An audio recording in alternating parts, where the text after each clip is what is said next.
Hey everybody, I'm Jeff. I'm Brittany. From Our Paradise Falls, and we are here live to discuss and review The Falcon and the Winter Soldier, Episode 6, One World, One People. And as you can see, we have an array of special guests with us tonight.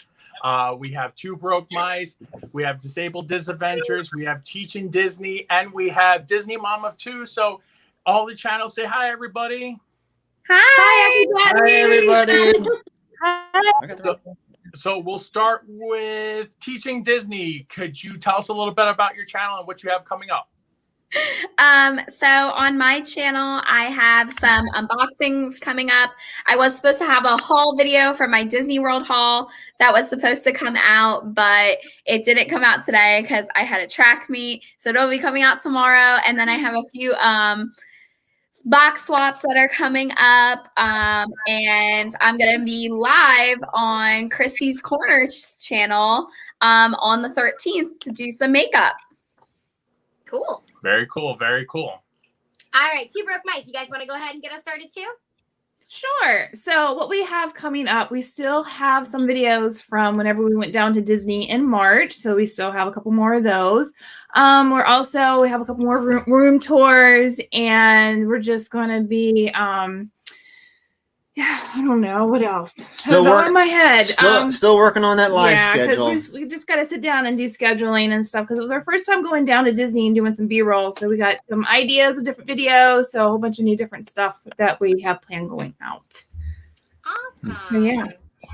All right, Jillian from Disableddisventures. No. We still say Disabled Disney, so you can call it whatever, whichever name is easier, because we still call it Disabled Disney. So when we went to A Touch of Disney on April 12th, we did a bunch of recorded a bunch of videos for that, which we've got coming up. And then we're going to Walt Disney World in May. I don't remember the dates for that, but we're going to be going live and doing some videos based off of that. Awesome. Very cool. Very cool. And of course, Disney Mom of Two, April and Jordan. Could you tell us a little bit about your channel and what you guys have coming up? I'm April. This is my husband, Jordan. So on our channel, we do a lot of unboxing, reviews, and a lot of fandom stuff.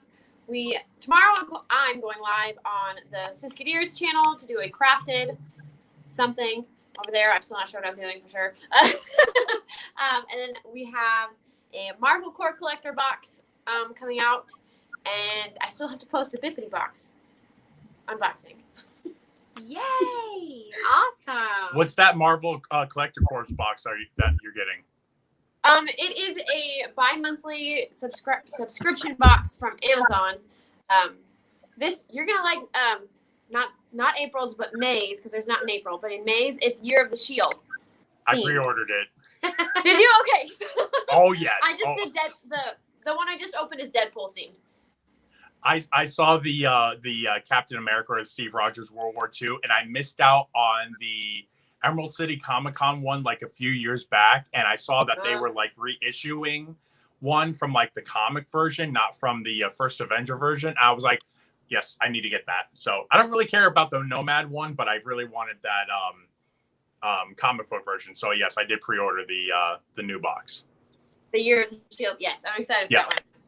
And I'm happy to get my Winter Soldier holding Cap's shield as well.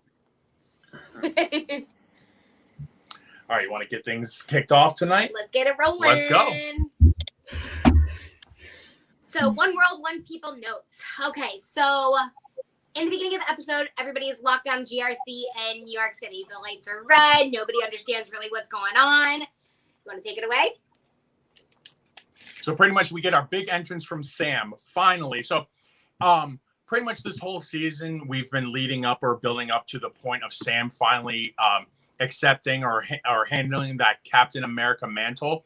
And pretty much from this episode on, he's known as Cap. It's not going back to Falcon anymore. And we'll talk about it later on in the episode. But he shows up in all of his glory with his new red, white, and blue Falcon / Captain America uniform.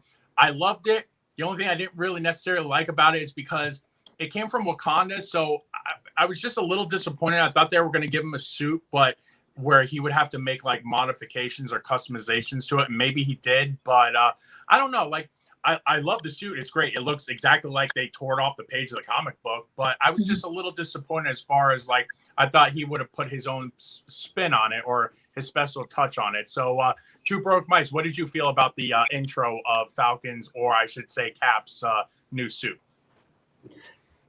I thought it was, I wish I would have waited for him to come out in the suit a little bit, and I didn't care for the suit. Well, I didn't care for the suit.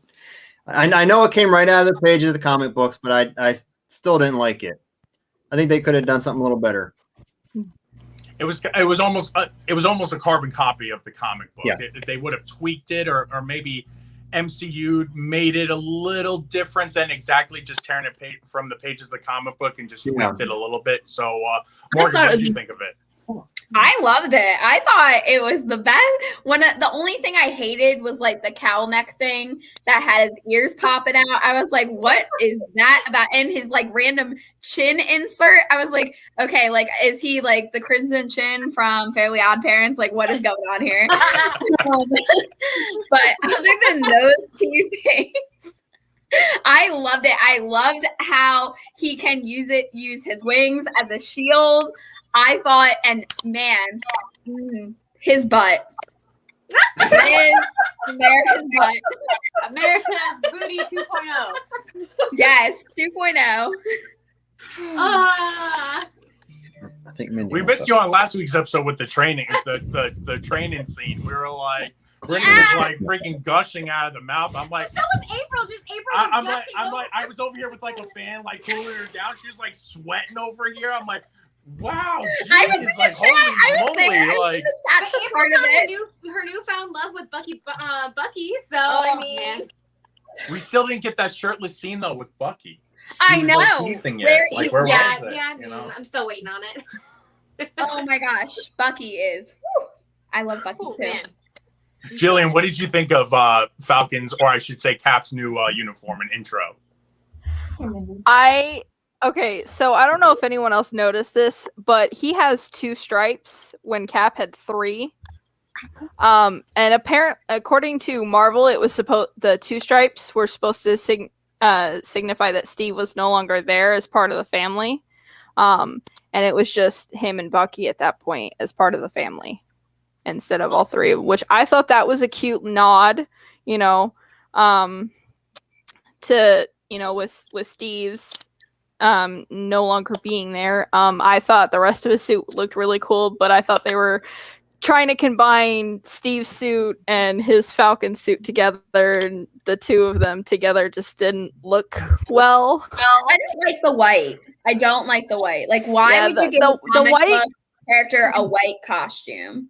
So later on in the episode, I kind of want to dive into what they did with another character's suit, and there's like a parallel kind of contrast. We're talking about another character, remember the suit I was telling you about. So we'll get into that later in the episode, like towards the end. But yeah, it was kind of like, again, I get it. They tore it from the page of the comics, but it's almost like a contrast as far as like 2 characters. But April and Jordan, what did you guys think of Falcon's new suit?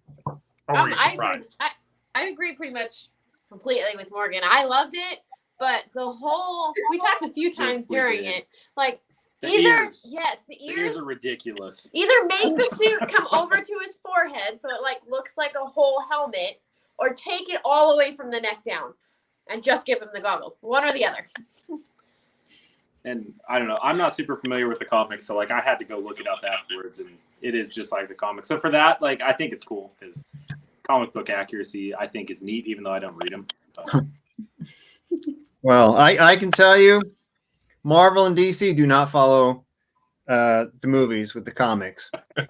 They pull from here, there, from the golden age, put it in the modern, and it's all over the place. All right, so we get we have Sam flying in to help the GRC council members out, and he says he calls in some backup, and we're thinking, well, I was thinking, I'm like, it's got to be. I'm like, are we gonna get like maybe War Machine or something? Like maybe we'll get another Avenger in here.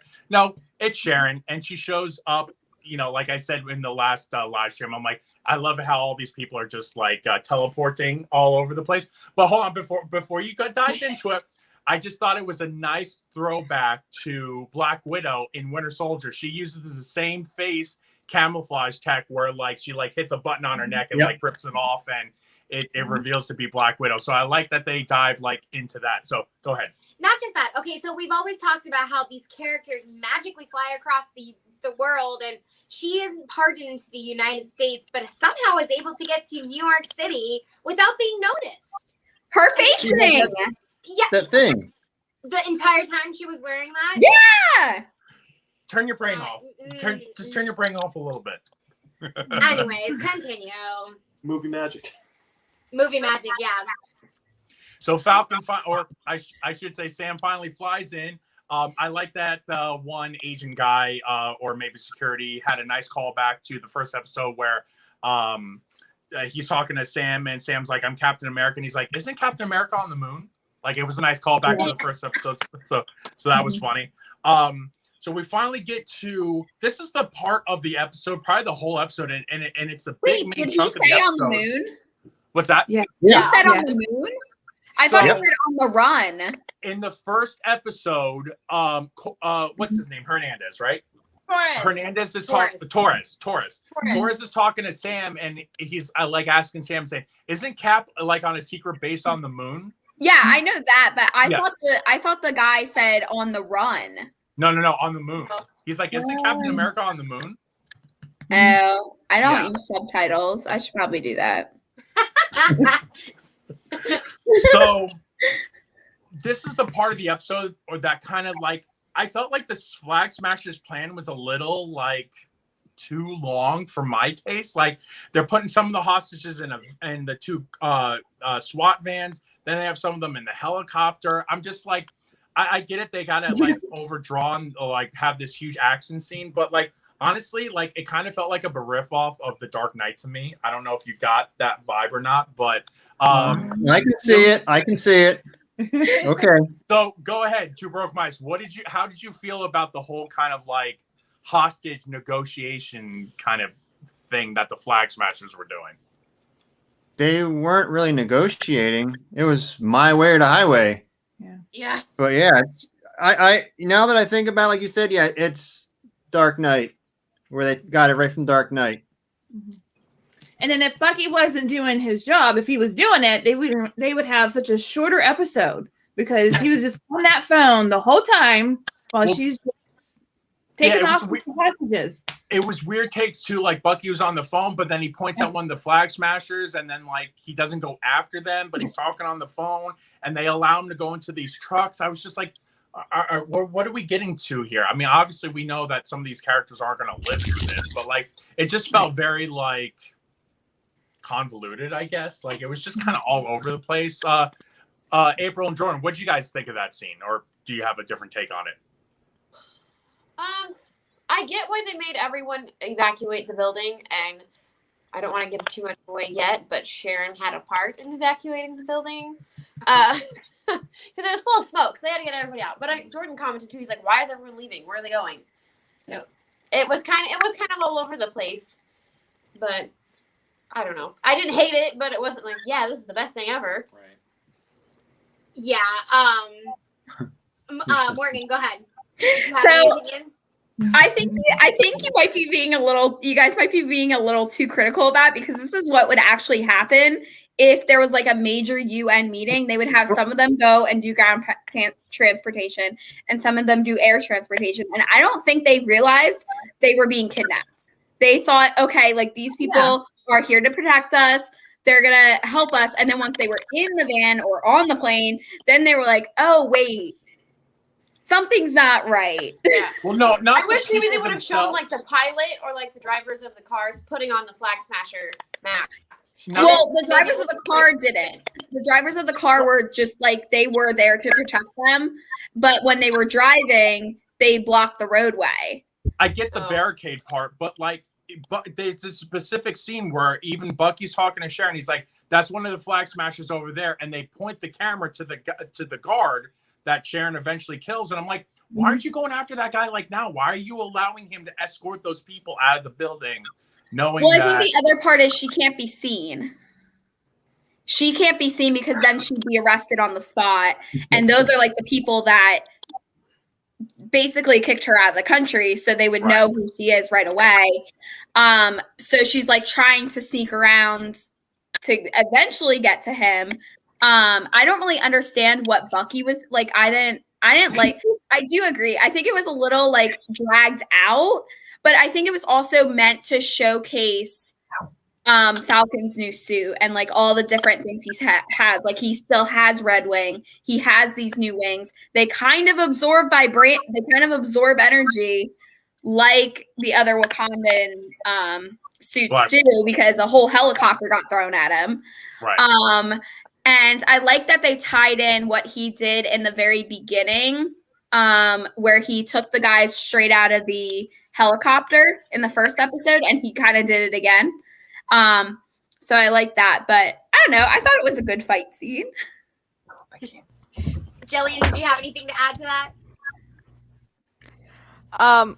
My favorite scene in the whole fight scene was the one where it was Bucky versus Carly when they're fighting outside the trucks, and then she's like, set it on fire so we can get out of here. Because she knew that her versus Bucky, she wasn't winning that. So she needed a distraction so she could get out of there with the like 5 or 6 hostages that she had in the other truck. So I really liked that part. The one that wasn't on fire, but because they had the 2. Right. It's at the one on fire and then the one that Carly stole and took off with. Right. And Morgan, you're right. You're right, because it was good to see Sam show he can fight in the air, because it was only in the first episode, really, and the last episode he did it. So it's kind of good to see that. Yeah. I personally like this a lot. I like how they tied back in that villain from the very beginning. Even though we still really barely know who he is and why he had this big grudge, other than Sam cost him a lot of money. But I like that they tied him back in, and I like that you got to see Sam kind of fight a lot more on his own, because throughout the whole thing, he was always fighting with Bucky, fighting with Bucky. Bucky was kind of saving him in the end, or fighting against John Walker, and now you kind of get to see him on his own with brand new wings. The Sam stuff was great. The truck scene was kind of a little sketchy to me. It was okay. I think it shows like a new height of Carly, like that she's really like, she's not gonna back down. There's no saving. Like she is gonna kill these people to make her point. Yeah. Well, yeah, because she says, just kill the hostages, and like you can tell some of the other flag smashers are like, what? We're gonna do what? Right. Because when she says one people, one world, they just kind of like look around like, okay. Right. Well, speaking of killing people, we have Sharon with that little chest implant thing that she has with the mercury vapor, and pretty much obliterates the freaking flag smasher, almost like. Oh, I'm so sorry. Spills acid on it, or like mercury vapor with acid, and pretty much like demolishes his face. So we have that, and then obviously, well, should we call him Cap yet, or should we wait till he's Cap? Okay, so we get Cap. He finally gets Red Wing back. He gets a couple Red Wings with him, which is pretty cool. An interesting thing with Carly when she's speaking to her followers, obviously before the end, she's telling them how, it doesn't matter if we die, the movement will move on without us. And, we're just going to go ahead and kill these people now. And they're like looking at her like confused and saying, why are we doing this? I wish they really, it seemed like they were kind of building towards that towards the end of like her followers not going with her like 100% of the like time. And I think maybe that would have been an interesting take of like, look, you're going crazy. Like you had an idea to save, like you want to save the world and save these, people who are dismantled all over the place. But now you just want to go out and be almost like, a terrorist and kill everybody. So how did you feel about like that scene with her followers? I feel for the followers because I feel their concern. I felt too. I was like, wow, she's really taking it, like Two Broke Mice said, to the next level. I mean, it was really taking her to that level where she didn't give a hoot about anything except for fulfilling her plan of killing these people because that's what she wants to make the movement about. Mm-hmm. Did anybody have to add anything to that or want to add anything?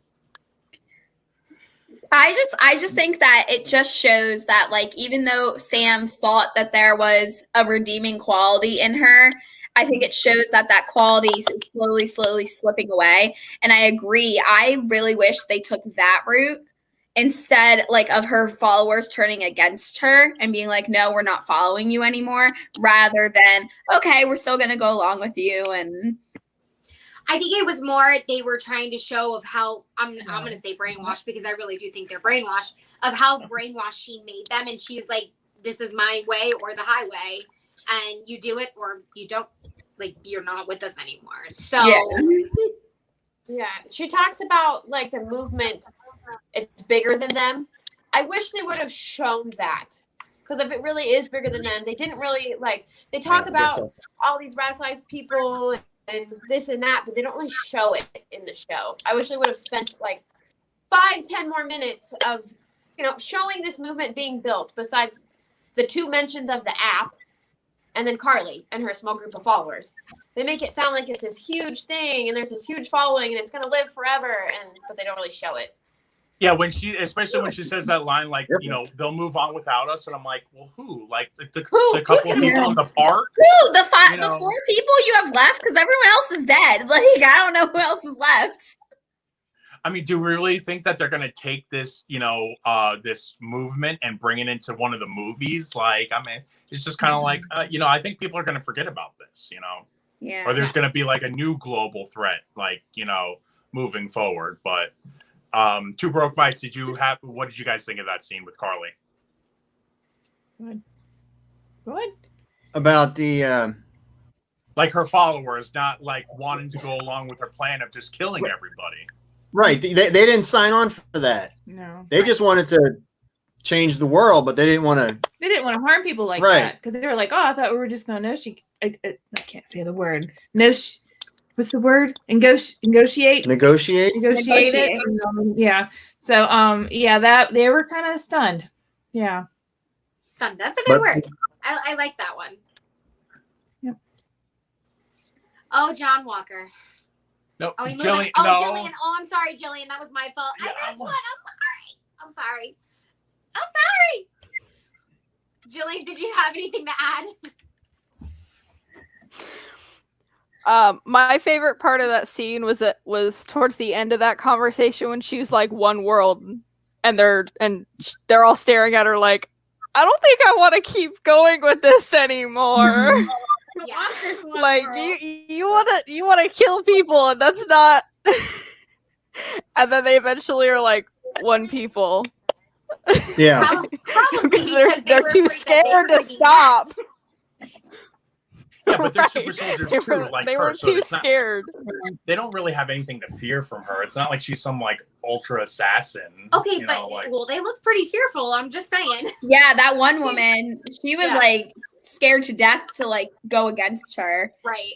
And I mean, I would be She's too, killed because so I'm many people. Why wouldn't she kill anyone that opposes her at this point? Right. yeah. John Walker 2.0.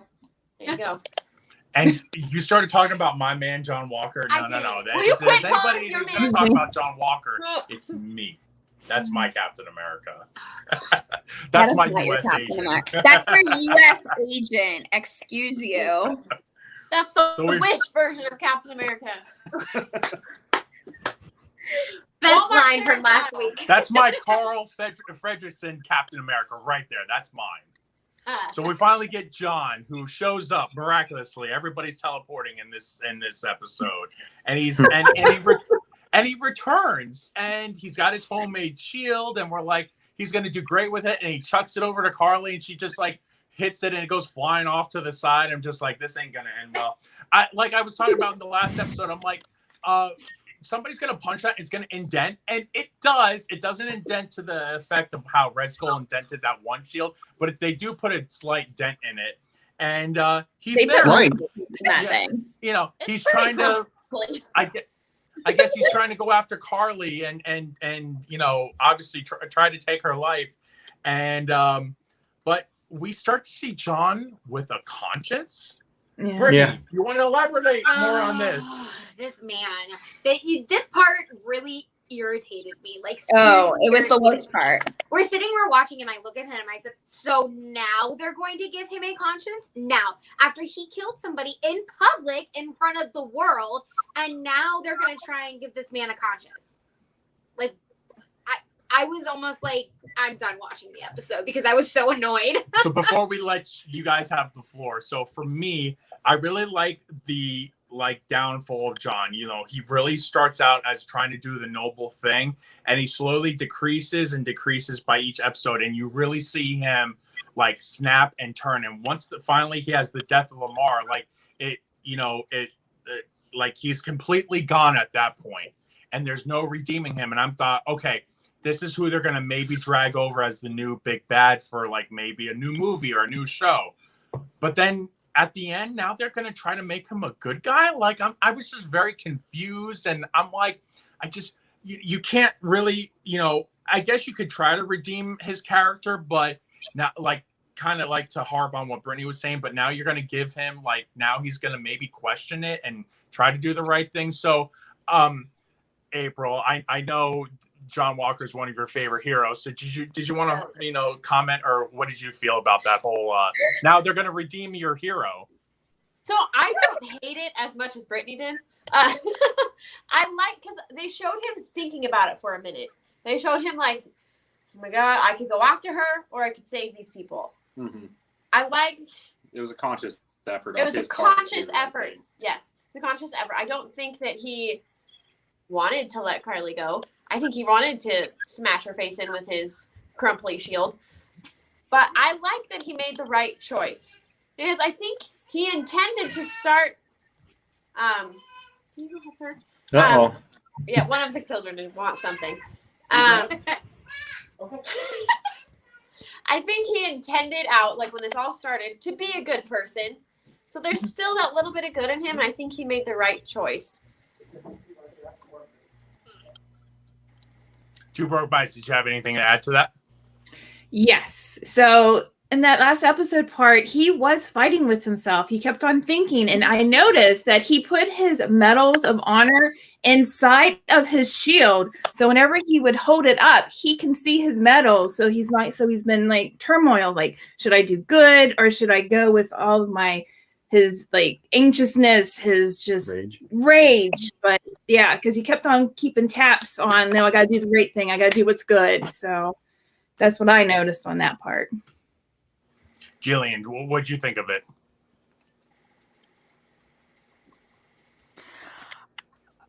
As someone who was in the military, who knows a lot of soldiers, a lot of other military members who come back from all that stuff with PTSD, and watching his struggle from that point of view, I do really see why he lost it as much as he did with Lamar's death. Because they had been through several tours together, you know, he had survived all of that just to get killed by Carly, and John losing his mind over that and letting his rage control him. And then finally going, no, I'm a soldier. This is what my job is. This is what I'm supposed to be doing. Him falling back into that mentality is what caused him to throw away the shield and just be like, no, this isn't who I am. This is who I am. Morgan, what do you have anything to add? I still hate him. I hate him too. I hate him he is too. the worst person ever. I did a live reaction yesterday on one of my other friends' channels, and you could like hear me screaming. I was like, "No, be the Captain America you should have been," during this part, and I thought that was I appreciated it a lot more, but I think this is the most redeemed he will ever get, and I think he is still the annoying, self-centered, selfish, all about him person he still is. Because toward the end, he says, I'm back. I'm like, no, you're not. You're not.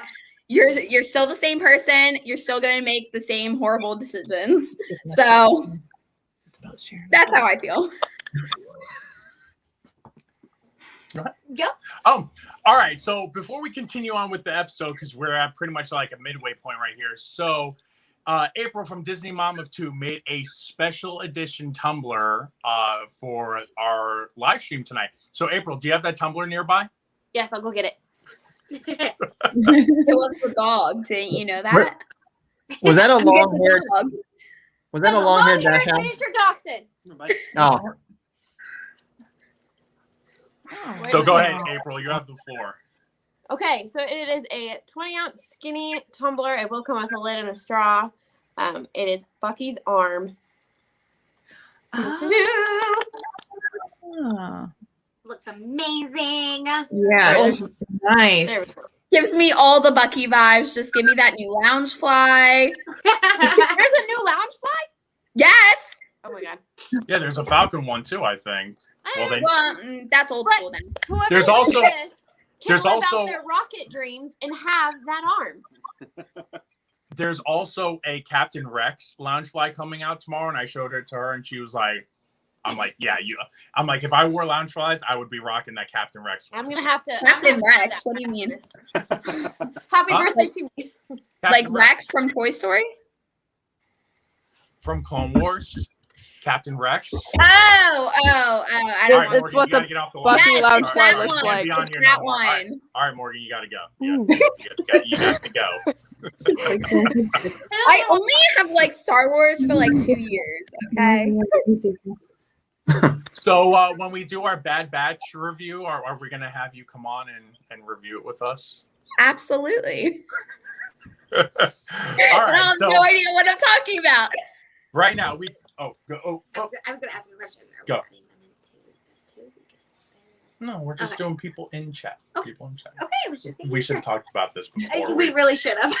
We should mute ourselves too. But anyway, all right. So we have 6 people in chat live with us right now. So we're going to be spinning, and whoever it comes out on, you're the winner of the cup. I'm So one of here we them. go. I'm in the chat.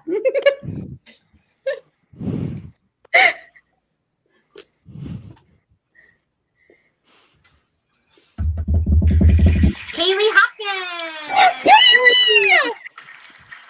Congratulations, Kaylee. Congrats. So you are the winner of the Winter Soldier Bucky's arm. tumbler. I was going to say Falcon, but you are the winner of the Winter Soldier tumbler. So just make sure you go ahead and message Disney Mama 2 on either Instagram or YouTube or however you do it, and she'll go ahead and send that out to you. Yay! It can go out Monday. All righty. So we're moving on here. Where are we at? We're John Walker, my hero. And everybody else's hero, too. Kaylee is a brand new Marvel fan. She is Team Bucky all the way. Yay! Exciting. Hi. Oh, Connor's here. He's out playing Hey, Fortnite. Connor. We haven't gotten to our rating yet. But you can hang out if you want. It's up to you.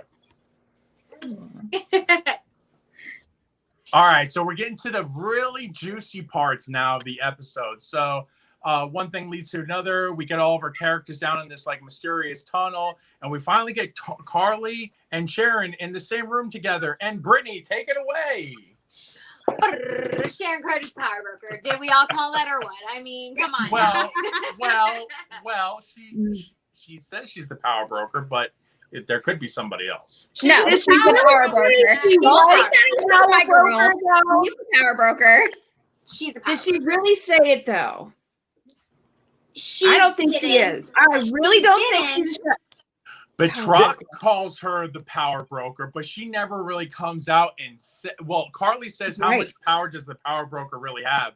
And she's like, more than you, but she never really comes out and says that she's the power broker. There's also something that says the power broker is 2 people. So she could be half. And that goes into the very end of the episode as well. That we'll dive into a little deeper when we get to the end of the episode. She's the power broker. Don't take that away from my girl. I called that in the very beginning. Being the power broker? I am buying the Funko Pop when it comes out. For sure. I might actually collect that one as well. What's that? Sharon Carter. Like when they make her. I'm thinking she's a double agent. She's got to be. Because that whole mask thing, that is S.H.I.E.L.D. That is a S.H.I.E.L.D. thing. I'm just saying. Anyways, okay. I actually think it's the alien technology from Captain Marvel. Like those aliens that came to Earth in Captain Marvel, they used something similar to disguise themselves. Didn't they? That's part of their makeup. Marvel, so I thought that was like their genetic. Yeah. I've never seen it, so I couldn't tell you. If you're not missing much, I don't like that movie. Fury's backstory is fire, and that's what's important about that movie. So back to Sharon Carter. I really, Kaylee said she doesn't love Sharon. I really do. But I think I like her in this role because I watch the show Revenge on, I don't remember what station's on. And that was it was more love and da-da-da-da-da. I really like this deeper, darker side of her. I truly love it. I slept a lot. Yeah, Mindy. I'm just saying. I fell asleep a lot. Oh. What are you doing? For sure. It's Chewy. It's in here. I can copy him. Oh. I love Sharon. I've loved Sharon since the beginning. And I love her as the power broker. I think that's another huge move because she's the very first, other than WandaVision, but I feel like she's one of the first huge, very powerful female villains that we've had so far in the Marvel universe. Unless I'm forgetting someone. Which Nebula. Hela. She's not. Hela. Hela. I don't like Thor, so anyone in Thor is no. Doesn't count. But Nebula, I don't really think she's that powerful. She's kind of a you just you put a magnet to her and she's done. She's a bot. Literally. Yeah, she's a bot. She's not a real person. Sharon's a real person. Nebula was a person at one time, and then Thanos took her apart. Yeah. Oh. Technically, Gamora's a villain for a while. I mean, or Gamora was for a while too. They both were. Meh. They didn't I feel like they were kind of given power though. Sharon was the first one to have her gain power. Earn her power. Earn her power, yeah. Because Nebula and Gamora, they were children of Thanos, so they already had power. Not willingly. And then I forgot about Hela. But anyway. All right, so my man George St. Pierre gets shot. He's done. He's officially done forever, so he's not coming back, unfortunately. Then, of course, Carly shoots Sharon, and then Sam, of course, runs to the gunshot sounds, and it's kind of convenient that Sharon makes it seem like Carly shot her, and that's kind of why Sam and Carly go at it. I just don't understand why Carly didn't say, "Hey, look, just to give you a heads up, she's not who she says she is." Why wouldn't she try to invoke that? She tries. Sam, stay back. She does say Sam, stay back, but doesn't go any more into it because Sharon doesn't give her the opportunity to. But Carly did also shoot Sharon. Yeah. She did shoot her. Yeah. What's his name? Sharon shot. Yeah. Oh Sharon yes, I'm sorry. shot Yes, him. you're right. Okay, so she Yeah. did actually shoot her. Okay, Yeah. but it made it seem like she was actually going to kill her. Yeah. She also made it seem like Carly shot the other guy. Because Sam says, "Who else are you going to kill?" And he just assumes that Carly's the one that shot him. Yeah. And doesn't even think that it could have been Sharon. Yeah. No, because he doesn't know what Sharon Is capable of. Well, when Carly and Sam are fighting, she like screams at him, "Stay down!" And I really thought that Sam was gonna get up and say, "I can do this all day." Like I really thought he was gonna say that. I wanted him. I'm to say so that glad so he didn't. That was Steve Rogers' line. They needed to give Sam something else. Yeah, but He needs his own line. Yeah. He needs his own line. Well, he should. Like, Well, no. I would have been like, "Oh, nice nod. I can do this all day." Like I just wanted to say it, but you know, that's the. That would have. Well, doesn't Steve, as Captain America, also say like, "I will never stay down" or something like that? Like, I'll always get back up. Doesn't he say that in Endgame? He might have somewhere. I thought he said like he said something when Thanos is like when he's finally like down and he gets back up. I thought he said something similar to that, but I thought he was gonna say that. But I wanted it to be more of a nod to Steve than it was. So the Flag Smashers finally get captured, the rest of them, and it's kind of like they get captured with their own app. So it's like pretty much their own app is their their own app is their undoing. And then John Walker quotes Lincoln, and then for whatever reason, you know, did Bucky and John just become like new BFFs or something? We just become best friends. They would just become best friends. But he's like, you know, Lincoln, and then Bucky's like to John, he's like, yeah, I can't stand how you say it. They are not BFFs. Don't even no. So Sharon kills Carly. Unfortunately, she shoots her and dead. And then Sam flies Carly out of the tunnel. And then Brittany turns to me and says, "This." What about Sharon? So you're gonna fly Carly out, but you're gonna leave Sharon up there. That's your buddy old pal, and you're just gonna leave her up there. How did she get bleeding out? She's been shot. I mean, wow, she climbed downstairs with a gunshot in her belly. Wow, she must be superhuman. So I thought they got shot downstairs, didn't they? Was it Were they downstairs? down in the tunnel? Yeah, they were in a building or Okay, something. but still, okay, so she walked out of the tunnel perfectly fine when she couldn't even get up from being shot. Well, I guess if she's the power broker, then she must. Or maybe she's a super superhero. There's a possibility. You never know. No way. Yeah.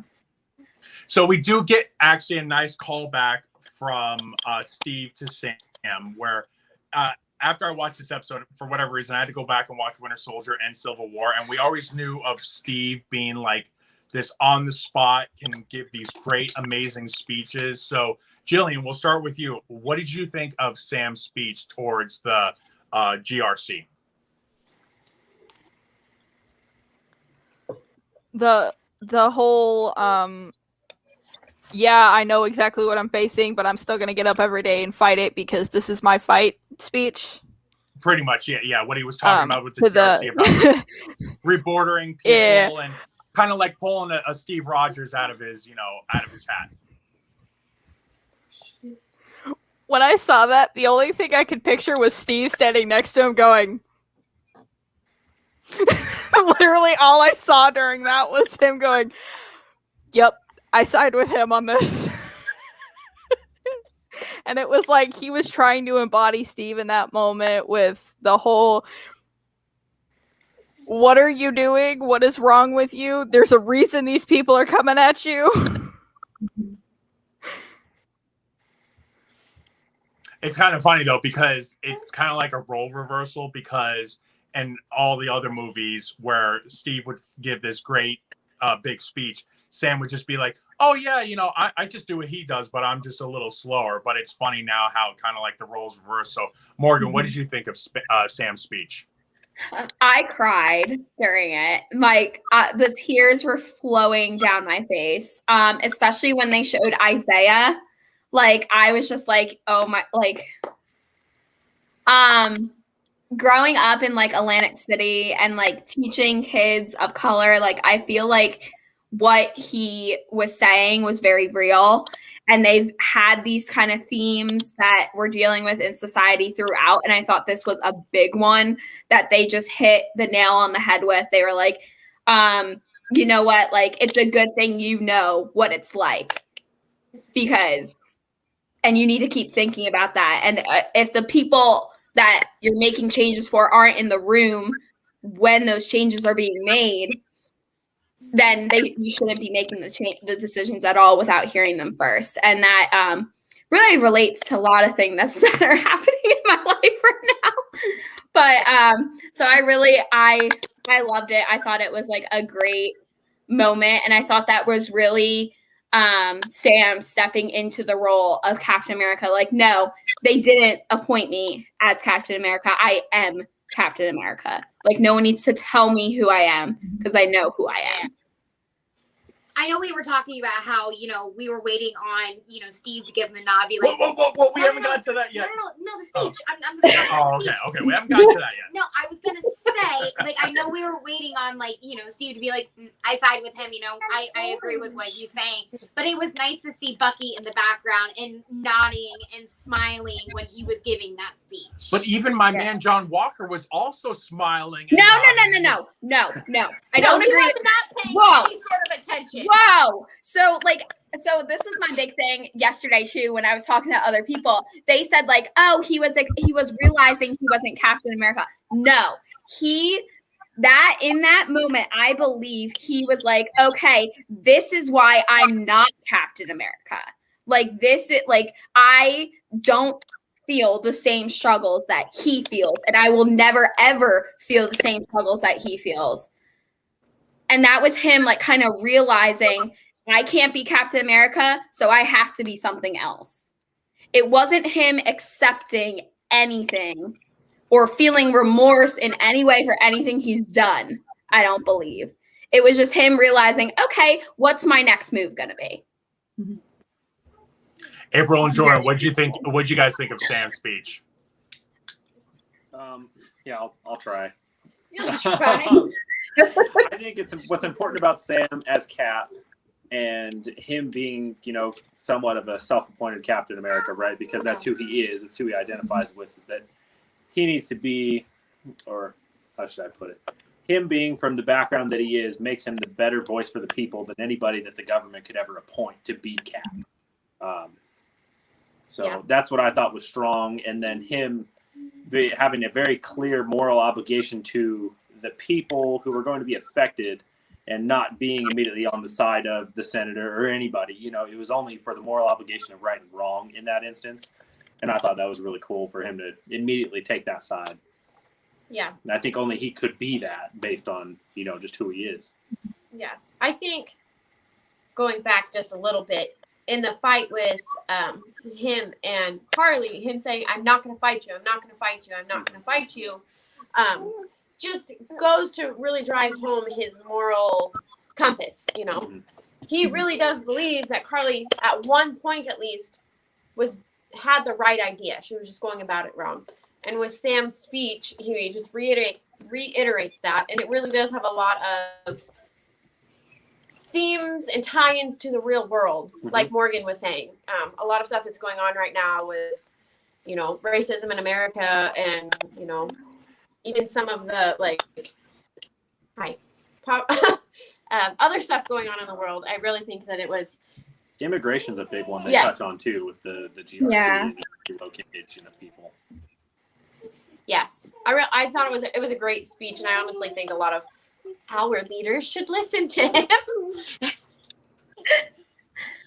Two Broke Mice, how did you really guys did feel a good about? job, I think. Yeah, it was good. How did you guys feel about Sam's speech? I think that the strongest thing I took out of it, if you go back to episode 5, where Isaiah tells him basically any self-respecting black man would not be Captain America. No, when Sam made that speech, I kind of felt like he was telling Isaiah, see, I told you I can do this, and he did it. That's probably the strongest thing I took out of that whole speech. See, to me, he was telling Isaiah not that they shouldn't be, but saying that the government wouldn't allow a black Captain America. Yeah. Not that they shouldn't be one, but that it would never happen because they're black. Not because I said it in one of our live streams that I don't really like to mix like my politics with like my movie going experience, my MCU experience. So, I mean, the comic books for years, I mean, Sam has always been like this, the secondary Cap, or has had the title of Cap. Bucky's had the title of Cap. There's been a few Captain Americas out there. Same thing, like, for example, Miles Morales is like this new great Spider-Man, but he's been Spider-Man, like the main Spider-Man, for a long time. So I guess when I first watched one of my predictions this season is obviously this is going to be a stepping stone for Sam to finally take up the mantle of Cap. I guess I just didn't, since I've always seen African-American heroes, obviously Black Panther, we have Sam, we have Miles Morales. I've always seen them in comics. So I never felt that it was like a huge issue, I guess, for them to accept or like this role of this mantle of like this great hero, because we've had a bunch of great. One of my favorite Green Lanterns is John Stewart, African American.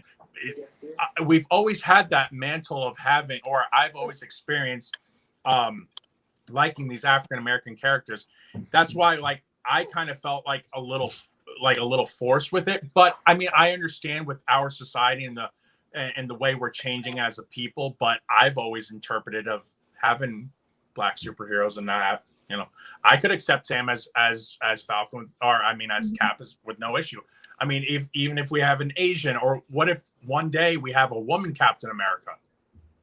I kind of feel like Captain America is like that, like it's a title, but it could be given to anyone. Yeah, it should be. Can I just add something real quick? Sure, absolutely. Go ahead. So Steve, I mean, remember, he was frozen for 70 years. And in his time back in the 40s, I mean, there was a lot of racism. And he was the one wanting Sam to be the next Captain American. So he didn't see him as any color, anything. He knew, like, he had great morals, and that he knew that he had what it take to be the next Captain America. So that says a lot. And even Bucky, like he's like, no, I talked to Steve and he wants you to be Captain America. This isn't his plan. Like he knew, like, yeah, this is what, did I touch on something? I'm sorry. No, you're fine. No. Because for the next thing, that's why I'm smiling. And this, I think what I was waiting, this has been Bucky's issue this whole season with Sam, like almost denouncing the shield. That's why when he finally accepts the shield and takes it on as his own thing, he finally calls him Cap. And that's what I was like, nope, you can't say anything yet. When he called him Cap for the first time, I was like, yes, that's what, like, I think there was like this huge weight that was lifted off of Bucky's shoulders, because Sam finally accepted that responsibility as Cap. And he's finally like, all right, that's it. Like for me, when Bucky finally called him Cap, that's it. That Falcon persona is gone. That's it. It's over. He's now Captain America now, moving forward. So we'll never. Well, Bucky wasn't the first one to call him Cap. What's that? Bucky wasn't the first one to call him Cap in the show. But as far as Bucky, like he wasn't the first one to call him Cap. But when it came out of Bucky's, like when it came from Bucky, there was a more emotional weight from it than any other character calling him Captain America. I felt, especially with the pairing of both of them. Bucky from the first episode wanted him to take up that mantle of Cap, and now he can finally, he found it in his heart to finally give him the title and the role of that persona. Do you want to? Well, I can't say. Do you want to know why? Do you remember last week I was telling you about the shield is different? Yes. Did anybody look it up? Okay, I picked and choose through the movies, and the shield was always the same. And in the last of these shows, it was different. And there's a theory out there that when Steve went to return the stones, he went to an alternate timeline. They didn't say how, but took Sam's shield, and that's what he brought back. Because if you remember, when they were tossing the shield around, which I have another problem with. Yeah, because Thanos destroys it too. Well, yeah. Not Sam. Bucky said, how did he put it? When Steve was discussing before he left or something like that, his plans, it was something about the shield. So he must have known. So the whole series, he knew that was his shield. And that's why he wanted him to take that shield. So that's a theory that I it's would hard to like that grab. theory to be true. I would like that theory to be true because I feel like he needs his own shield. Like he shouldn't be using Steve's. He should have like his own spin on the shield. Well, Steve's shield is destroyed. So it's safe to say that we can confirm that Steve did not listen to the Ancient One, and he's ruining the timelines right now. Well, remember he had the stones, so he could replace them back whenever. Yeah.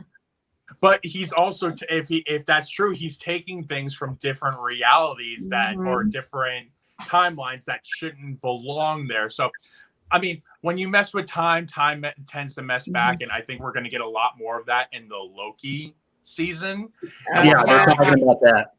So I wonder if they'll run into like Captain America and stuff in those. You know what I mean? That would be so cool. That would be cool. Loki never dies. So we're moving along the episode. We finally get to my man, my second man, I should say, Zemo, and Zemo finally getting the last laugh. So the whole goal of Zemo this whole season is pretty much destroying all of the super soldiers, and we get except some of the except Bucky. We get, because Bucky redeemed himself. We get some of the flag smashers into one of the cars, and one of the so I actually originally thought that when the one GRC security guard tells them, or soldier, one world, one people, when they get into the car and taking him to the raft, I'm like, that's how Zemo's going to get out. Yes. That's what I thought. I'm like, oh, they're going to take him to the raft and they're going to break him out. And instead of working for Carly, they're going to work for Zemo. But the truck blows up and we see his Alfred standing up or sitting in the car. His Alfred. I don't remember the butler's name, but we're going to call him Alfred for right now. We're going to call him Alfred. His Alfred had a plan, I guess, and blew up the truck. And then we hear a radio, and Zemo's sitting in his prison cell, and he gets like that last laugh, like that son of a that son of a gun. So, Zemo's story, is it done yet? It's done. No, He's done. No, it can't be done. Because there's still John Walker. And John Walker abused his power in front of Zemo. Yeah. I'm still waiting for my Baron Zemo from the comics, though. Right. You gave me that little tease in Power Broker episode with his mask on. I still want the full-fledged Baron Zemo from comics. Please, MCU, make it happen. Pick up the mask and I think that'll come in Captain America 4.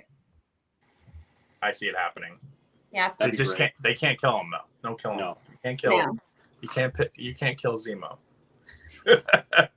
All right, so we finally get to pretty much now. This is all set up now for everything that's going to come in the future of the MCU. Brittany's favorite girl, Val. This lady, I think she irritated me. This was maybe, this is going to sound really bad. I think this was one of my least favorite episodes. Out of all 6 of them, this might have been my least favorite. I think I was just so annoyed with everything because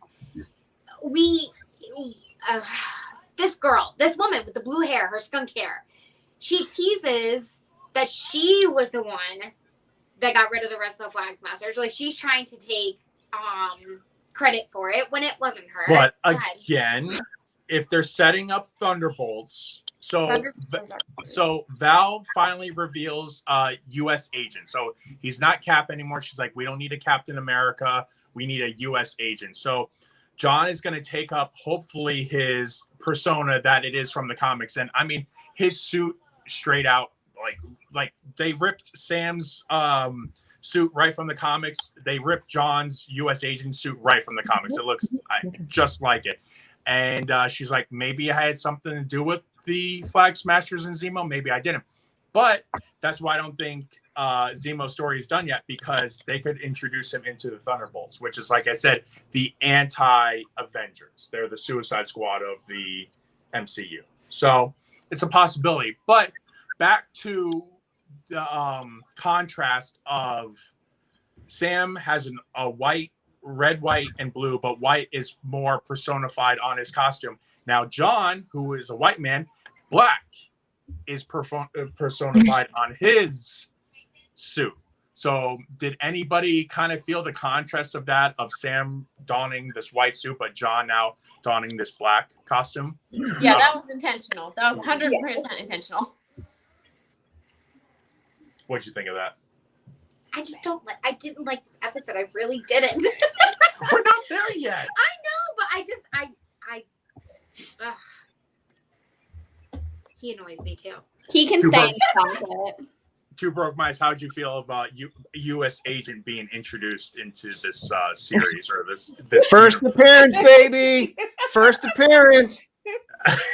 They were waiting. And They were says- waiting to show that. It even says, I'm back. It's like somebody's like, "Hey, we got this first edition of U.S. Agent. Hey, let's throw that in the show." Let's just add some more in there because we shouldn't tie up the rest of the things. Let's try something else. Jillian, how did you feel about the introduction of U.S. Agent? So I'm not like a big comic person, so I really don't know too much about who U.S. Agent is. But like adding another character at the end of the season, I felt, because they're changing him from Captain America to U.S. Agent. They're changing who his character is and adding a new one. I feel like adding a whole new character at the end was pointless. And if they were going to do that, they should have done it a little bit earlier and worked it more in than what they actually did. So I don't necessarily like how they did it, but it was pretty cool that they had him there doing that. The cliffhanger ending, someone you don't know. So we're finally getting to me, this is still the worst part of the episode for me. Brittany and I have different takes on this. So completely different takes. So I'll just say it. I felt Bucky's forgiveness scene was totally rushed and forced, and it wasn't earned. I wish they would have given maybe a little, like maybe 5 or so more minutes of actually him, like maybe getting a resolution from from the guy that he's killed's father. But go ahead, Brittany, take it away. I just felt it was too rushed for me. Go ahead. I think they were leaving it open to your own interpretation. So he tells the Chinese man, I can't think of what his name is. He tells him, I was Winter Soldier. I murdered your son. I didn't have a choice. And we didn't get any reaction from the father.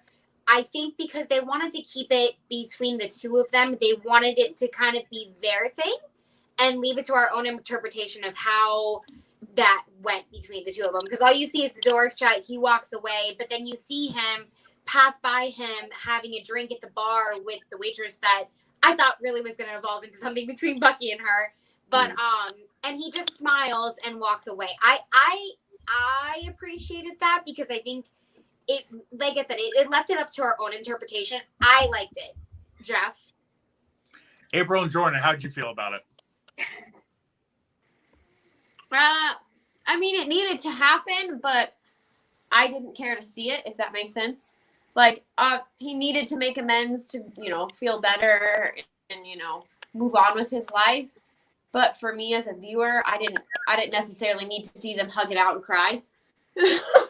Yeah. So I kind of agree with Brittany. It's fine for me to leave it up, leave it up to your imagination. Yeah. Stop reading in the face. But it's a small part of the story. Morgan, how'd you feel about it? I cried during that scene. I was like, no, his best friend. He's gonna die. He's gonna leave. But I feel like I knew it was coming the whole time. I'm glad they did it. I'm glad they didn't just skip over it. Like at least we know he told him. And I don't need to see a sweet old Chinese man cry. Like that would have broken my heart even more. But I think it was the closure he needed. And then the purpose of the scene right after where he sees him in the bar is because he never left his apartment without Bucky forcing him to leave. So that shows that now, okay, he knows about his son. He has the closure he needs, and he can move on with the rest of his life. And I think that's what Bucky really wanted to give him. And it sucks that Bucky and him are not going to be friends anymore. That's what I'm assuming, because otherwise he probably would have just walked right in. I was waiting in that scene for the Chinese man to kind of look at him and give like either a smile or like A nod. tears, like something, like some kind of reaction to like be like, okay, we're either good or we're not. But yeah. Again, I think it was kind of that. I feel like it was Bucky feels better knowing that he told the truth to the old man, and I think we didn't need to see the old man because you leave it up to your own imagination. Obviously, if he came out of his apartment and went to have a drink by himself without Bucky, he's okay, and he's gonna be okay. He's gonna move on with his life. Like I said, I mean, yeah, it kind of would have been nice to see the old man look at Bucky and be like, "Thank you, like I got you," like you know, but. Thanks for telling me. Right. Jillian, Thanks for telling me I killed your kid. I mean, hello. Jillian, what'd you feel about that scene? I'll be right back. So my take on it was, yeah, Bucky did the right thing by telling the kid's dad, yeah, this is what happened, this is what I did. And the way he says, the Winter Soldier killed your son, I am the Winter Soldier, was him owning up to everything he has done as the Winter Soldier in that like 3 seconds of a confession. Yeah. With the way he was like, this is what happened, this is who I am, I own up to this, I own up to my actions.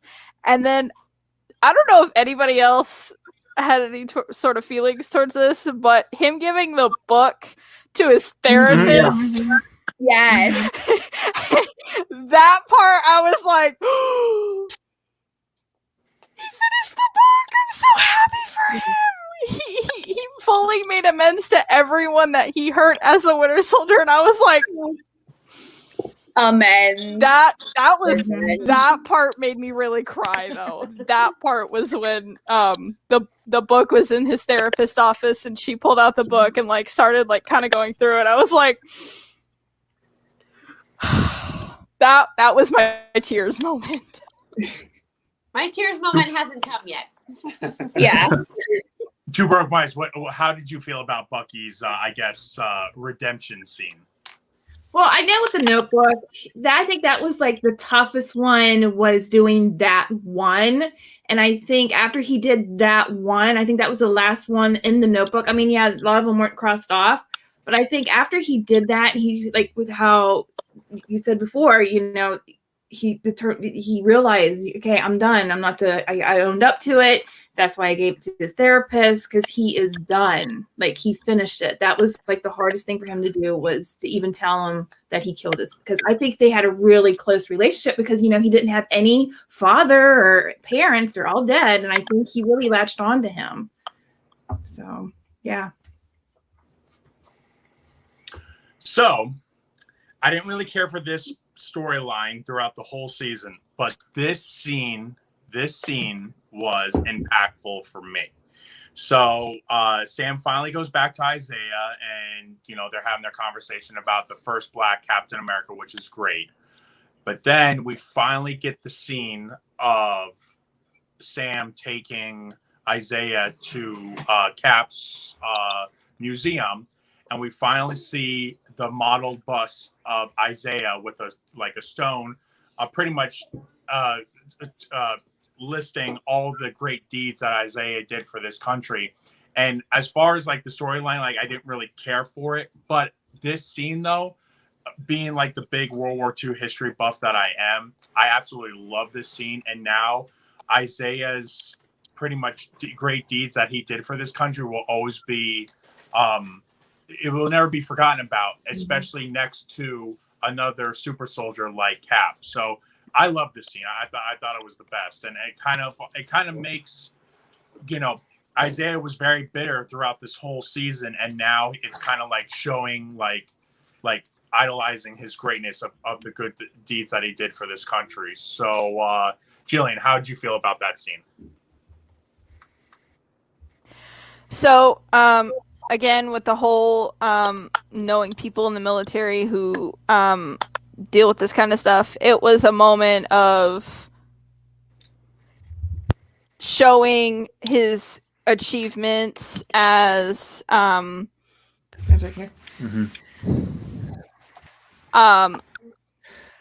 my mom just texted me that my dad had a comment about it, which was that he wished that it was the whole team of the experimental super soldiers that the U.S. government made. He wished that it wasn't just Isaiah, it was all of them.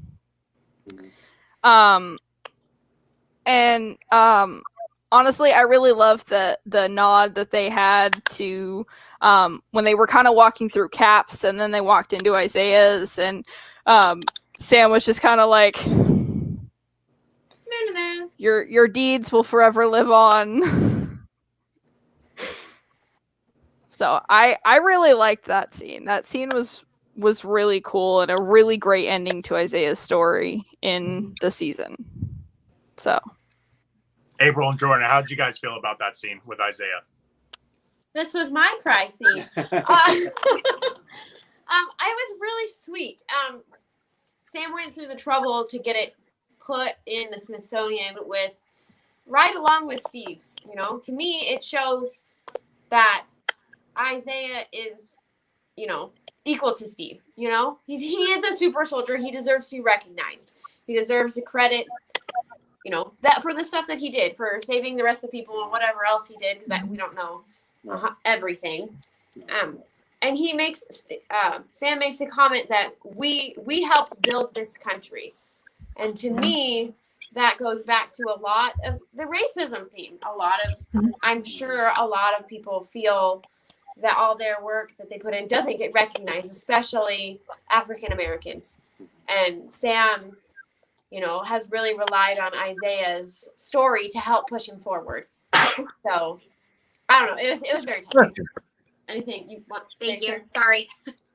Two broke mice. How did you feel with Isaiah's scene? Yeah.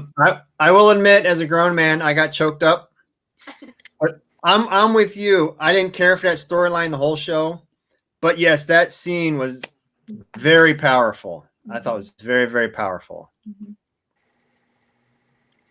And Morgan, what'd you think? I again cried during it. I thought it was the best because I think it that's really why Isaiah was so bitter about it, was because he sacrificed so much. They took so much of his blood. He didn't even get to say goodbye to his wife that died because she died while he was in prison, and I think the reason that his whole team wasn't there was because he's the one that went out and saved them from whatever happened and brought them back, which is why he got thrown in jail originally. And I think that is so impactful again towards the racist theme when he said we built this country. A lot of times in the Black Lives Matter movement and when different African Americans are speaking out, they say the slaves built this country. Yep. Well, that's true. They kind of did. And so I feel like that was very impactful, and it shows that Sam wasn't the first. He wasn't the first Black super soldier, and he's not a Black super soldier, but there was one. So, yep. I was just going to add on top of that, Disableddisventures just said in the chat that he was the only one who survived all the experiments. Yeah. No. Well, he survived, but there was also a group of soldiers, because he said in one of the episodes there was a group of soldiers who got captured behind enemy lines, and he went in there, kind of like what Steve did, and he broke them out. And the U.S. government had intentions of just blowing up that facility that they were captured in because they wanted to hide all evidence of them. I was just saying what they said. I'm just letting you know. So much Don't for shoot you, my head off. He went and saved his troop, 332 troop at the POW camp. So yeah, because that's what he went and he did. Isaiah went and did. He saved his troop. Yeah. 332. Mm-hmm. And that's why I think he got the one memorialized and not all of them got memorialized, because I don't know that any of the other ones did. Obviously they probably did good things, but I think there's nothing more American in a sense than putting your life on the line and going against everything that everyone is saying to save your people and bring them home. Yep. I'm not sure who the actor is who plays Isaiah, but the emotion that he was portraying in that scene. Whew, I also it made was this good. comment. I feel like this whole time he was aged so much, and then suddenly in this episode he looked like 20 years younger. Connor's football coach. Like I don't know why, but he looked like he was like fresh off the boat, like, okay, let's go. And then like in all the other episodes, he looks like he's like 90 years old. Like I'm like, oh my God. Connor's football coach this morning, I would turn over to Brittany. I'm like, doesn't he look like a lot like Isaiah from Falcon and Winter Soldier? She's like, oh my God, it could be his brother. Like it was close. It was very close. All right, so we finally get to the grand finale, the ending scene. We finally get with Bucky and Sam, and they're hanging out down in Louisiana. And of course, Bucky's still trying to get in with Sarah. Bringing that homemade Sam's sister. And we have that great scene with the two kids hanging off of Bucky's arm. And I would turn to Britt. I'm like, I just wish there was like a couple of cute little more moments like that, like with like showing off their powers and stuff. But it's okay. But we finally get the two of them at the end, and that's why I said you can no longer call him Falcon moving forward. It is officially, and the title is Captain America and the Winter Soldier. So that's it. He's Cap now. So there's no going back to Falcon anymore. We'll start with Two Broke Mice. How did you feel about like the final scene and having Bucky and Sam together at the end? It was the same thing as in the last episode, which nobody cared for on the boat. The boat represents family. Mm-hmm. And if you checked it out, it was all family. And at the end, it was all nationalities, right? They were all together, having a good old time, hanging off Bucky's arm, doing whatever they're doing. So I'm sorry, the boat represents family to me. Mm-hmm. So I like that scene almost as much as the one I liked in the last episode. Mm-hmm. So almost like then one world, one people then. So Morgan, how did you feel about the last scene with Sam and Bucky? I thought it was so good. I thought it was just like the perfect ending for them, like to move forward into whatever is next for them. And I just thought it was so cute. If I could just like still the last picture of like him and Bucky like smiling at each other. Oh my gosh, beautiful. Perfect. Jillian, what'd you think? So, throughout the season, they've been, butting heads and like fighting about pretty much everything. And then that last moment of them like smiling at each other and like spending time together is like Bucky accepted Sam as a brother and a friend. Mm-hmm. Yes. Like how he accepted Steve. Mm-hmm. And that was what that was he's putting Sam not necessarily in Steve's place, but on the same level as Steve. Yeah. And him going, your family is mine. Yeah. That was And my I just thought it was guys. a really cute moment and a really good ending. April and Jordan. I just thought that was a really cute, end to an overall great season and great show. April and Jordan, how did you feel about the ending scene with Sam and Bucky? For me, that scene and like the whole last episode when they were working together on the boat to get it up and going, and obviously, like we talked about, it does represent family, but I like that it also helps to humanize these characters that we watch through all of the MCU and view as these almighty heroes, right? But then to be able to watch them just kind of hanging out like that as people or like as we would is really cool. Like, I don't know, I get a big kick out of that. Yeah. I mean, this could have been a little bit better, and I think Morgan would probably agree if Bucky would have took his shirt off at some point. But yeah, it was good. Wet t-shirt contest. Come on. It's in Louisiana. What if Bucky and it's black? and Sam both took their shirts off to work on the boat?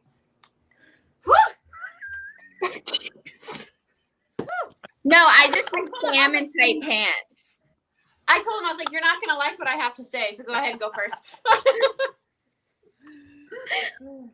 That's fun. All right, so that's how the episode closes, but we got that one teaser to kind of set things in motion for the future of the MCU. So we get Sharon Carter, and she's in the same courthouse where John was having his reprimanding, and the governor or politician speaking to her and said the Carter name has, withstand the test of time of history of service to this country. So they pardoned her, and they said that she potentially has an old position at the CIA. And as she's walking out, she picks up the phone and says, well, we can throw super soldiers off the table, but now we have access to U.S. tech, new weapons, technology, whatever the case is. But again, she's talking to someone. So when we were watching this scene, I'm like, she's talking to Norman Osborn or she's talking to Dr. Doom. Probably neither one of those two characters, but I think I heard a rumor about Madripoor being like a neighboring country to Liberia, I think, or where Dr. Doom is kind of like. You are, no. I'm just hoping for a Dr. Doom or somebody. Until Disney owns the rights to Spider-Man, I don't think you're ever going to get Dr. Doom. No, but Dr. Doom's He's not. He's Fantastic Four. Oh. No. So it could be Dr. Doom. So yeah, she's talking on the phone to somebody. So take the floor. I know I'm talking out of my butt right now with Dr. Doom and Norman Osborn. It's not going to be one of those two. Anybody have any theories on who she's talking to? I think she's just talking to black market sellers. In my opinion, talking to her number one. But it can't be that boring. It's got to be somebody exciting. No, it's got to be I think it's not boring.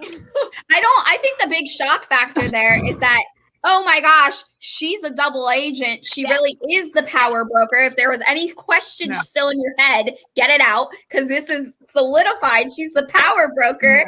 And she's talking to her number two, and she is telling them, okay, start lining up the buyers because we got an in. But she could be the number two talking to her number one, Dr. Doom.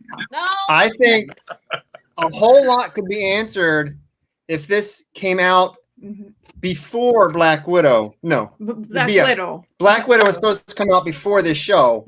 A lot of stuff would have been answered then, but COVID screwed all that up. Here we are, still waiting. October, or no, July now, right? I think it's July. So, Disabled Diz says it's her assistant that she's talking to. Yeah. The same one that she told we have a problem when they were a couple episodes back. Yeah. Probably. It's got to be the new big bad of the MCU. It's Galactus. She's flown in Galactus. Oh my goodness. Galactus. So I don't know who Sandra Carter is talking to, but I truly believe that she is not the power broker because they said her name. I mean, she grew up listening to her aunt's stories growing up little. She grew up with Captain America being her uncle.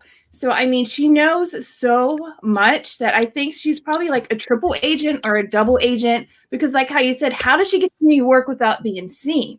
So if she's still with CIA or even if she is with Shield, I mean, I don't know. I think she's just playing the role and it's because everybody, the first episode, or the second episode, oh, she's a power broker. I called it. That's what it is. I think there's going to be so many twists and turns in the next episode that I'm just calling it. Another thing, when Carly, they start texting her about the power broker, she's like, holy crap.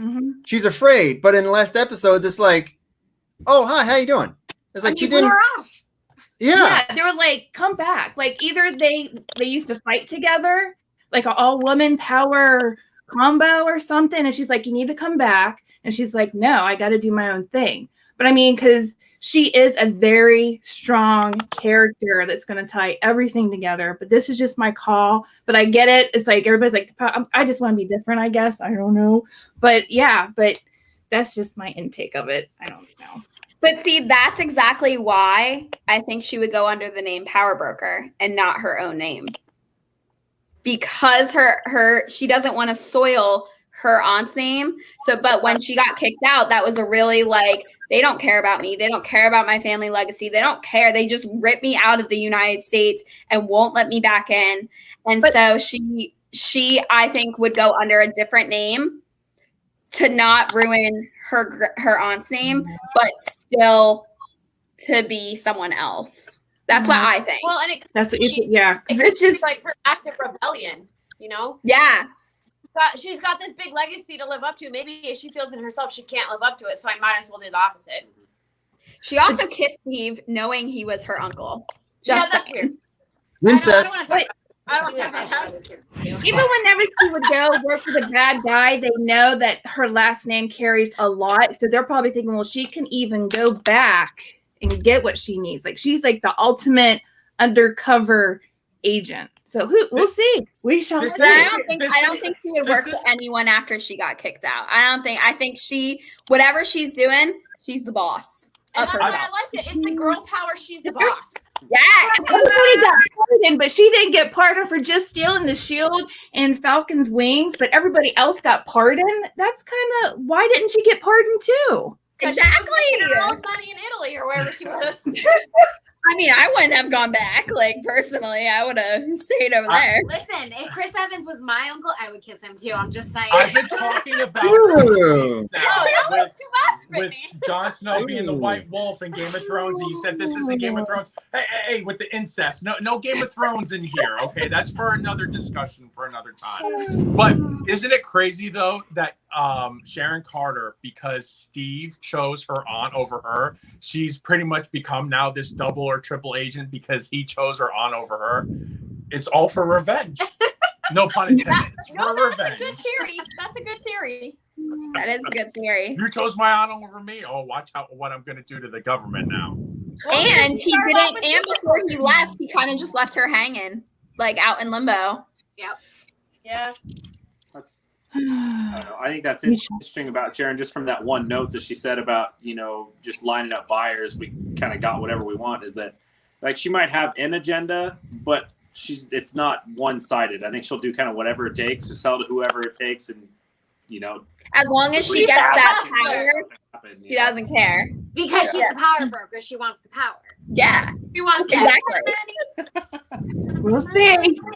Take away her head, anybody to that. She likes nice things. Girls gotta eat. I mean, she's got that Yala in her house. Yeah. Alrighty, so while Brittany's setting up the new wheel of names, we are gonna be rating this episode. So on a scale of 1 to 10, I can finally say it, even though I don't want to say Sam Wilson, Captain America. On a scale of 1 to 10, Captain America shields. Two Broke Mice, what would you rate this episode, and what would you rate the whole season? Oh my, this episode. I think this episode was better than last episode. So I would probably rank it probably like an 8. And the whole series was pretty good. I'll give it about a 7. I'll go 5 for the episode. And I'm sorry, WandaVision is still 100 times better. So I'll probably go. I'll give it like an 8 or 9 for the whole show. Jillian, what would you rate this episode, and what would you rate the whole season? So the episode, I think I'm gonna have to go with a 7 because of the end. Purely because of the end. Everything from like the middle and to the beginning was more like meh. I really like the end out of all the episode, and then the season, I think I'm gonna go with an 8 or a 9 because the season as a whole was really good. April and Jordan, what would you give this episode, and what would you give the season? I don't know. I felt like it was a pretty strong ending to the season, so I'm going to say the episode was an 8, and the season as a whole is also an 8. I don't know. It's pretty good, but I don't know. WandaVision is better. I'd say probably a 7 for the episode. It was good. I liked it. Tied up some loose ends, but kept us hanging on for Captain America 4. Season as a whole, probably a 7. It was. I mean, I got a new love, a new celebrity love out of it, so I have to like it.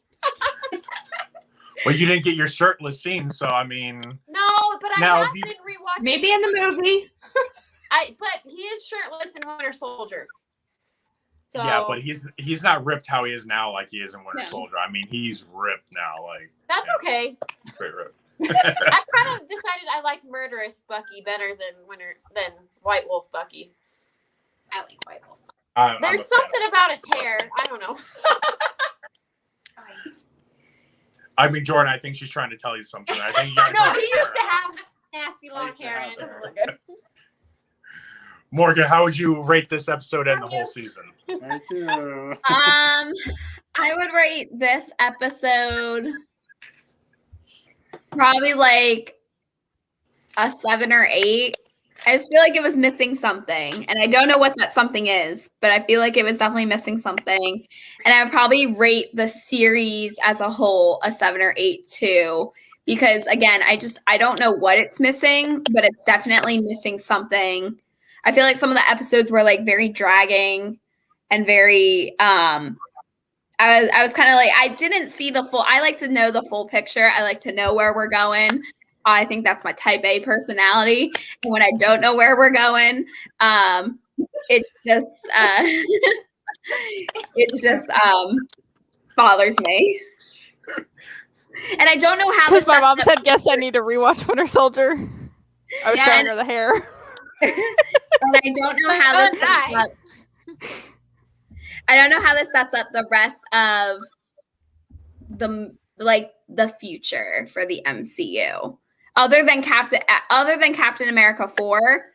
But I'm just not sure where else. I hope it ties in somewhere else, because if I have to wait till Captain America 4 to see Bucky and Sam again, I'm gonna be annoyed. So, Brittany, what would you rate this episode and the series as a whole? This episode, a 6. I did not like this episode. As a whole, I think overall I would give it a 7.8. Are you giving one of Connor's ratings? I think so, yes. I didn't like WandaVision better. I didn't. I could do without this show 100%. But I agree. I feel like there's something that was lacking in each episode. There was some where I was like, oh, I want more. And then there's others where I'm like, no, don't need any more. I'm done. And this episode, for it being a season finale, I was very disappointed. Very disappointed. Yeah. So for me, who I really love my action scenes, like I said, I didn't really care for the action scenes in this one. And I think I wanted more character development and character scenes. And we got that towards the end. For me, didn't feel like it was enough. So I'd probably give this episode a 7. I still think episode 4, again, from start to finish, was a perfect episode. Perfect. And pretty much nobody can change my mind about that. As far as the whole season, I'd probably give it a good 8. I definitely enjoyed it more than WandaVision as well, but I love these characters more. I love the whole world of Cap and his villains and his rogues gallery and his associates and his heroes. I love that more.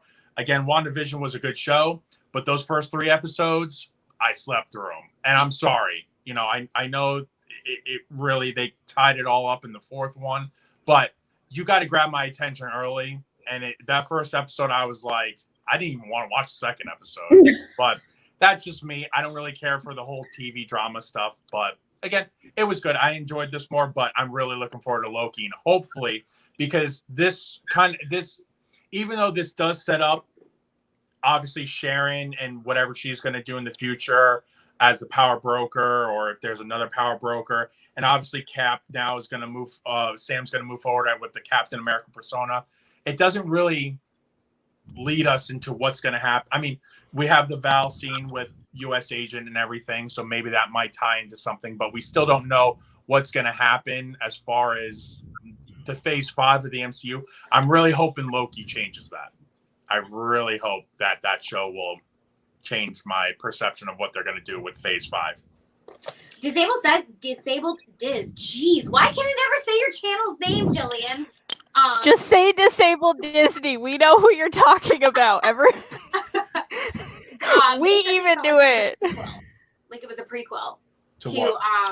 I'm guessing Cap 4. Yeah, I mean, yeah. Yeah. But what's going to happen in Cap 4 now? Because, I mean, obviously Sharon's going to play a part into it. Maybe U.S. Agent's going to play a part into it. Maybe Zemo. Zemo. Zemo. We better get an hour-long cut of Zemo just like fist pumping in the club. That's it. Can we just have a Drinking side champagne. series with Zemo? Just Zemo in prison doing whatever the heck he does in prison, because I want to see that. Laying with a book on his chest, smiling. And can we also Look dead. can Sam move to the side and Bucky move to the side? Can we just bring John Walker back as my Captain America? I mean, I know, but April is gonna never come on with us ever again. That was my angry glasses pushed up. all right, guys. So the moment you've all been waiting for, I think, we are finally going to be giving away this guy, our Captain America Street Art Funko Pop, a limited edition from GameStop. So we have, I believe, 4 people in the chat right now. So we're going to spin the wheel here and let's see who we get.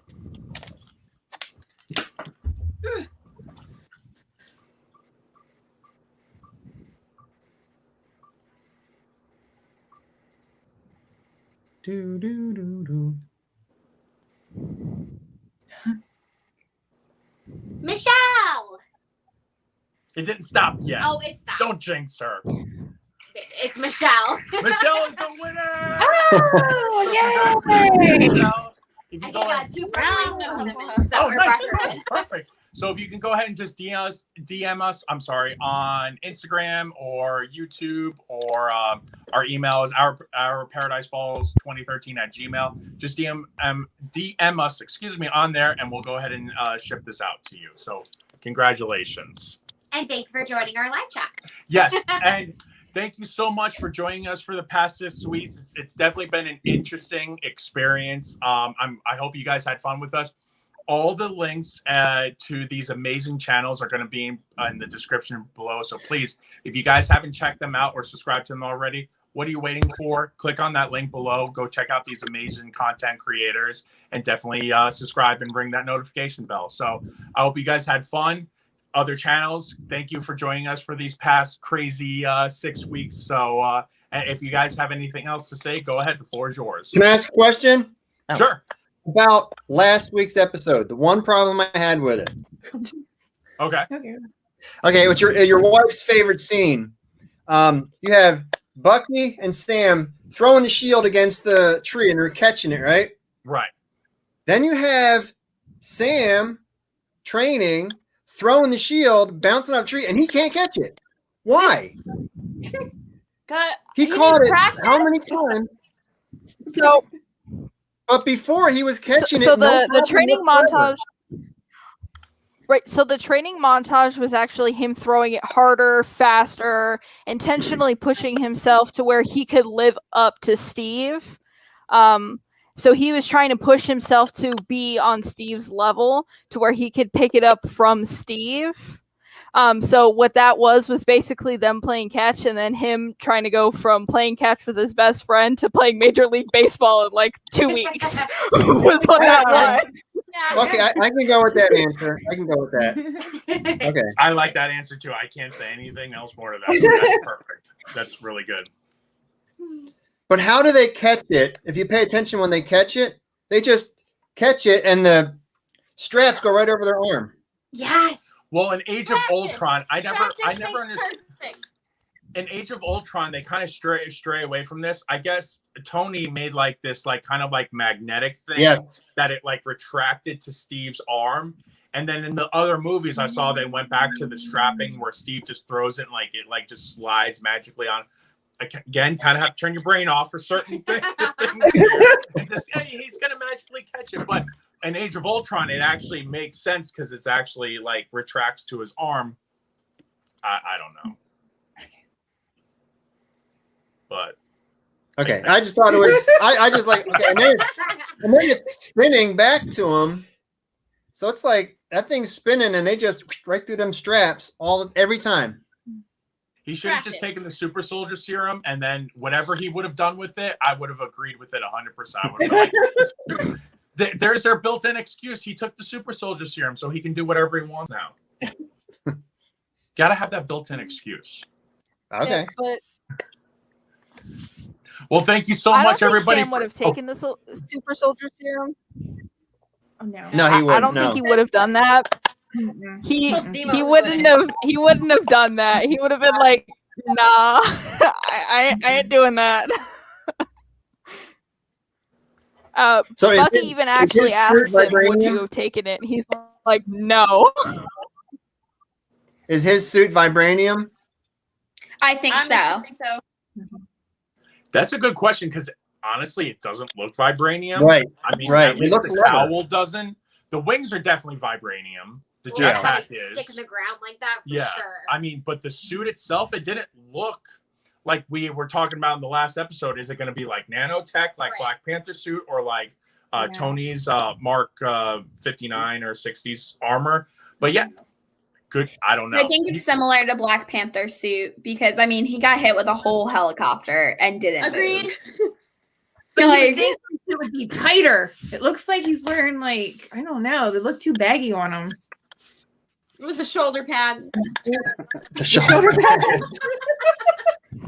I also think like with this last episode, like I feel like we all said it was missing a little something. And I wonder like when this last episode was filmed, if it was filmed, because like I know when they were filming it, COVID happened in the middle and they had to pause and go back. So like I wonder if they had bigger plans for the last episode that they couldn't do because of COVID. Yeah, I think it was the same thing with WandaVision because they left a couple loose ends that I was mad about in WandaVision, and I think it was the same thing with Falcon and Winter Soldier. COVID interrupted everything, and they had to make some cuts. WandaVision cut my Doctor Strange scene. I don't know why, but that would have probably made the season WandaVision 10. decided to try and tie in the X-Men and then left us with nothing, with Ralph Boner. Yeah, but yeah, they cut the X-Men and they cut all my fan theories and Ultron and everything out, and I'm like, that season would have been a 10 for me. It probably would have been a 12, but yeah, no, it got like a 5 because you ruined my fan theories. Well, they're trying to tie Madripoor to the X-Men. Yes. Yeah. So another way they can bring X-Men in. Where is like what is this place? I don't like understand how they just magically made a place somewhere and we're all supposed to know where the heck this is Well, geographically. So she took over an actual town.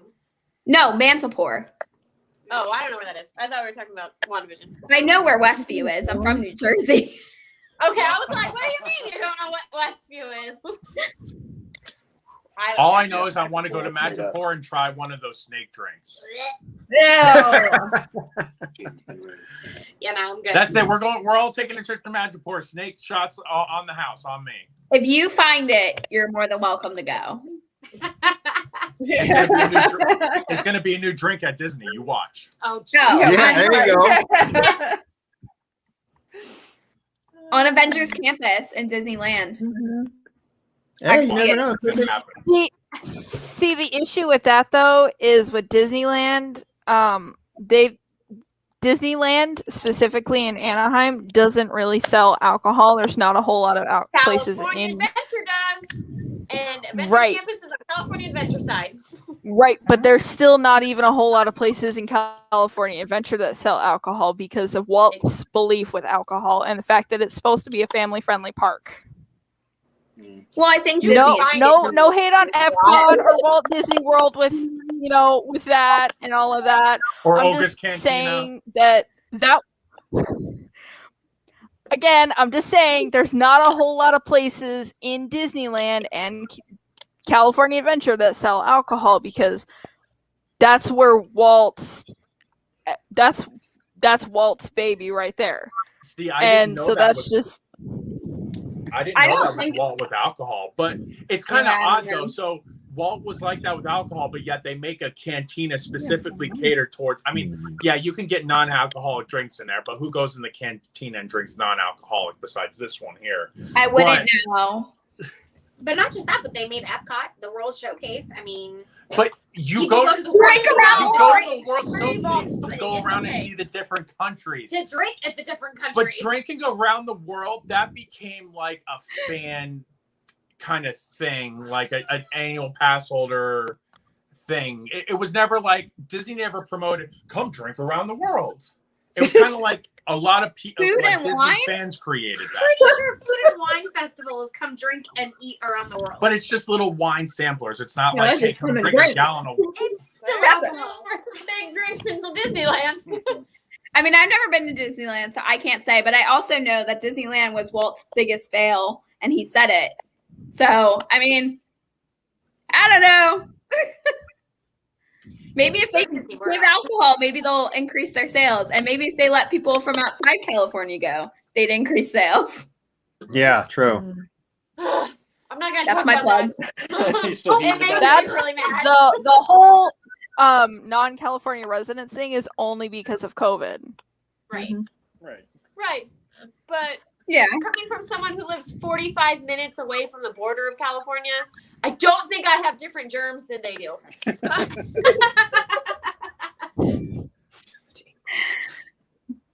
Yeah. All right, well, thank you guys so much for joining our live It's like chat. an 8-hour drive. We hope you guys had a blast with us the last 4 weeks. So, good night, everybody. Good night, guys. Good night. And here's to phase 5 of the MCU. Tried to win.